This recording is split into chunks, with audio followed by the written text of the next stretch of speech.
Баршаңызға сәлем, оқушылар 10-шы сыныптың қазақ әдебиеті пәнінен тапсырмаларды орындауда әрі қарай жалғастыратын боламыз. Бұл жолы тағы да қазақ әдебиеті барлығы бір баспа, бір автор, бірақ бағыттары бөлек, қоғамдық гуманитарлық бағыт бойынша.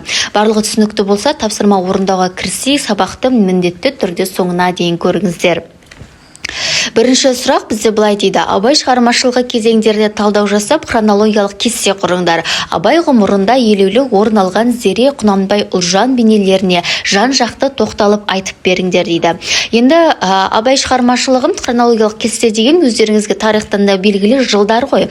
Енді мен барлығын жылдарға бөлдім, Абай шығармашылығы кезеңдерін, және ол жылдарда не болды, қандай ерекшеліктер болды, соның барлығын екі бағанға жазып көрсетті. Мысалға 1845-1860 жылдар десем, бұл кезеңдер не болды? Балалық және жастық шақ кезеңі Абайдың. Және бұл кезеңде Абай көбінесе халықтық және діни тақырыптағы өлеңдермен жырларды үйренді. Оның шығармашылығын негізі қалыптасып, алғашқы поэзиялық ізденістері басталды деп жауап бердім. Ары қарай 1860-70 жылдар, 70-80 жылдар, 80-900 жылдар деп кете береді. Енді Абай ғұмырында елеулі орын алған Зере, Құнанбай, Ұлжан бейнелеріне жан-жақты талдау жасаңдар дейді. Енді білесіздер, Абай болып тұлға болып қалыптасуына үлес қосқан әжесі Зеренің, әкесі Құнанбайдың, анасы Ұлжанның көп тигізген септігі көп. Оны барлықтарыңыз білесіздер. Сондықтан бұл тапсырманы орындау аса бір қатты қиындық келтірмейді. Екінші сұрақ: Құнанбай мен Абайдың өсиет сөздерінің мәні неде деп ойлайсыңдар? Өз ойларыңды ұлттық мүдде тұрғысынан сараптап, аталған өсиет сөздерде қандай мәселелер туралы айтылғанына талдау жасаңдар. Құнанбайдың өсиет сөздерінің мәні. Құнанбайдың өсиет сөздері көбінесе қоғамдағы әділетсіздік, әлеуметтік тәртіп және азаматтардың міндеттері туралы болады. Құнанбай қоғамдағы әділетсіздікті, бай мен кедейдің теңсіздігін сынға алады. Өсиеттерінде адамдардың жауапкершілік қасиеттерінде атап өтеді. Әр адам өз міндетін адал орындауы, қоғамға пайдасын тигізуі керек деп есептейді. Құнанбай дәстүрлі қазақ қоғамының құндылықтарын сақтауға және ұрпаққа жеткізуге баса назар аударады. Ол ұлттық мәдениет пен дәстүрлердің сақталуының маңызды екенін айтады. Ал Абайдың өсиет сөздерінің мәні. Абайдың өсиеттері философиялық тереңдік пен әлеуметтік сынмен ерекшеленеді. Абай білім мен ғылымға назар аударады. Ол білімнің адамды алып шығатынын, қараңғылықтан сақтайтынын, ой өрісін кеңейтетінін көрсетті. Абай өсиеттері адамды рухани бай қылады, және Абай қоғамдағы кемшілікті, әсіресе надандықты, парақорлықты, әділетсіздікті сынға алады. Абай ұлттың бірлігі мен ынтымағын нығайтуға үлкен мән береді. Үшінші тапсырма: Абай өзінің шәкірттеріне үнемі бағыт-бағдар беріп отырған. Ол Дюманың «Үш нояны», Африка, Америкадағы жабайылар ортасында күн кешкен жиһанкездер туралы шығармаларды аударуына қай шәкірттеріне тапсырма берген? Әңгімелеп беріңдер. Абай Құнанбайұлының шәкірттері арасында ерекше орын алатын тұлғалардың бірі Көкбай Жанатайұлы. Абай шәкірті Көкбайға үлкен сенім білдіріп, оның әдебиетке деген қызығушылығын қолдаған. Абайдың тапсырмасымен Көкбай Жанатайұлы Александр Дюма сынды әлемдік классиктердің шығармаларын қазақ тіліне аударуға ден қойған. Абай Көкбай шәкіртіне Дюманың «Үш ноян» шығармасын аударуды тапсырған. Сонымен қатар Африка мен Америкадағы жабайылар ортасында күн кешкен жиһанкездер туралы шығармаларды қазақша аударуды тапсырған. Бұл тапсырма Абайдың өз шәкірттерінің ой өрісін кеңейту, оларды әлемдік мәдениетпен таныстыруды мақсат еткен. Көкбай Жанатайұлы Абайдың ақылымен көптеген аудармалар жасап, қазақ әдебиетінің бай қазынасын толтырған. Абайдың осы секілді кеңестерінің арқасында оның шәкірттері әлемдік әдебиетті қазақ тіліне аудару ісіне белсене араласты. Төртінші сұрақ: Абай қай дәуірде өмір сүрген? Абай өмір сүрген дәуірге тарихи тұрғыдан талдау жасаңдар.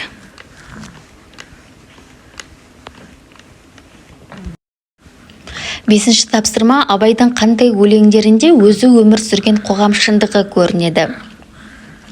Енді мен сіздерге үлгі ретінде қараша желтоқсан мен сол бір-екі ай, қалың елім қазағым қайран жұртым, болыс болдым мінекей, мәз болады болысың атты өлеңдерін талдап көрсетем. Бірінші қараша желтоқсан мен сол бір-екі ай өлеңіндегі қоғам шындығы. Бұл өлеңде Абай қазақ даласындағы қарапайым халықтың кедей өмірін сипаттайды. Өлеңде шаруалар өмірінің ауыртпалығы, тұрмыстық қиындықтар, суық қыс мезгіліндегі азаптары көрініс тапқан. Қалың елім қазағым қайран жұртым.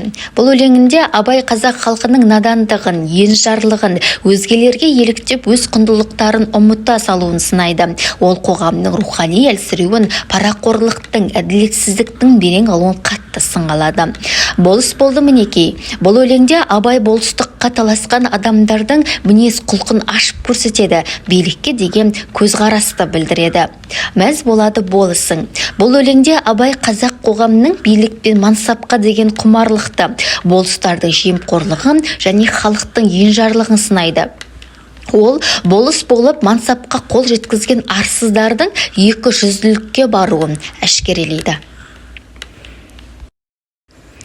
Келесі 6-шы тапсырмаға сілтеме видеода көрсетіледі дедім. Оқушылармен сабақ соңында осы 10-шы сыныптың қазақ әдебиетіне тағы бір сабақ салған болатын. Сол сабақта дәл осы 6-шы тапсырманың сұрағы мен жауабы көрсетілген. Сол сабақты да көріңіздер.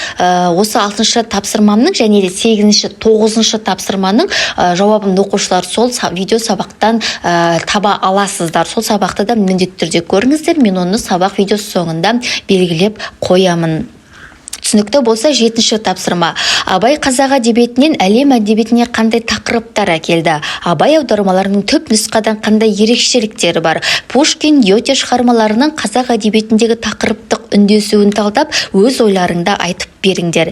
Барлығы бізде 3 сұрақ берілген. 3 сұраққа сіздерге жеке-жеке жауап бердім. Абай Құнанбайұлының қазақ әдебиетінен әлем әдебиетіне әкелген тақырыптары қандай? Абай аудармаларының түп нұсқадан ерекшеліктері, одан кейін Пушкин, Гете шығармаларының тақырыптық үндесуі қандай? Соның барлығын сіздерге ашып атап көрсеттім.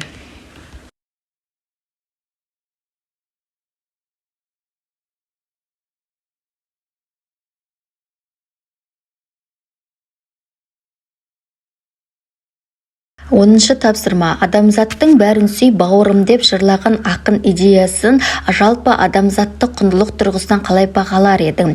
Өз пікірлеріңді ғылыми тұжырымдармен дәлелдеп, адамзаттың Абайы тақырыбында пікірталас ұйымдастырыңдар. Абай Құнанбайұлының адамзаттың бәрін сүй бауырым деп деген идеясы жалпы адамзаттық құндылықтар тұрғысынан ерекше мәнге ие. Бұл ойды Абайдың адамзатты философиясының негіз ретінде қарастыруға болады. Себебі ол адамды ұлттық діни айырмашылықтарға қарамастан біртұтас тең болуға шақырады. Идеяның жалпы адамзаттық құндылығы біріншіден гуманизм деп қарастыруға болады. Гуманизм әрбір адамның құндылығын мойындайды және әр түрлі мәдениеттер мен халықтардың құндылығын дәріптейді. Екіншіден бейбітшілік деп қарастыруға болады. Себебі қазіргі заманға әлемде мәдени көптүрлілікті құрметтеу, бейбітшілік пен ынтымақтастықты сақтауды құндылық деп мойындаған адамзаттың Абайы тақырыбындағы пікірталас. Енді бұл пікірталасты мынадай бағыт бойынша өткізуге болады. Бірінші, жоғарыда айтқандай гуманизм. Пікірталас барысында Абайдың гуманистік идеяларына негізделіп, оның адамзатқа деген құрметін талқылауға болады. Екіншіден, әлемдік әдебиетпен үндестігі. Абайдың аудармаларын негізге ала отырып, ол Пушкин, Гете, Толстой, Лермонтовтың шығармаларын аударуда қандай идеяларды ұсынды? Абайдың адамзаттың бәрін сүй бауырым деп деген пікірі әлемдік классиктердің идеяларымен үйлесе ме? Міне осы сұрақтар төңінде пікірталас ұйымдастыруға болады. 11-ші тапсырма. Абай шығармаларын идеялық жағынан өздерің білетін Абайдың ақындық мектебі шәкірттерінің бірі туындыларымен салыстыра отырып әдеби сын жазыңдар. Енді мен сіздерге Абай мен Шәкәрімді салыстырып көрсеттім. Бұл екі ақынның бір-бірімен ұқсастықтары қандай? Осыны салыстырайық. Абай мен Шәкәрім шығармаларында ұқсас идеялар көп кездеседі. Екеуі де қазақ қоғамының рухани өсуін, адамгершілік пен әдептілікті насихаттайды. Мысалы, Адамгершілік жағынан Абай адам бол деген ұранды көтеріліп, адамгершілікті бірінші орынға қойса, Шәкәрімде өз өлеңдерінде рухани тазалық пен имандылықты насихаттайды. Мұсылмандық шартымен 3 анық шығармалары оның адамгершілікке, имандылыққа деген көз қарасын айқын көрсетеді. Екінші, ғылым мен білімнің маңызы. Абай өз өлеңдерінде халқын білімге шақырады. Сол сияқты Шәкәрім де жастарға өлеңінде білімнің маңыздылығын атап көрсетеді. Үшінші, қоғамды сынау. Абай шығармашылығында қоғамдағы әділетсіздік, надандық тақырыптары басым. Шәкәрім де бұл өз шығармаларына арқау етеді. Абай Құнанбайұлы мен Шәкәрім Құдайбердіұлының шығармашылығы қазақ әдебиетінде маңызды орын алады, және екі ақынның да шығармаларының ұқсастығы қазақ қоғамының рухани дамуына ықпал етеді. Мінекей оқушылар, сіздермен бірге 1 мен 11 тапсырма аралығындағы тапсырмаларды, сұрақтарды бірге орындадық, талқыладық. Барлығы сіздерге ұнады деген ойдамын. Оқушылар, тапсырмалардың арасында мен жаңа оқып отырып байқап отырмын, көптеген техникалық қателер кеткен екен. Енді сіздерге тапсырманы орындап, жариялап үлгеру үшін кейде асығыстық танытып жатамын. Бұл қателіктерге кішкене түсіністікпен және кешіріммен қарарсыздар деген ойдамын. Сондықтан барлығын өздеріңіз өз түсініктеріңіз бойынша түсінікті қылып айтып жазып аласыздар, оқисыздар.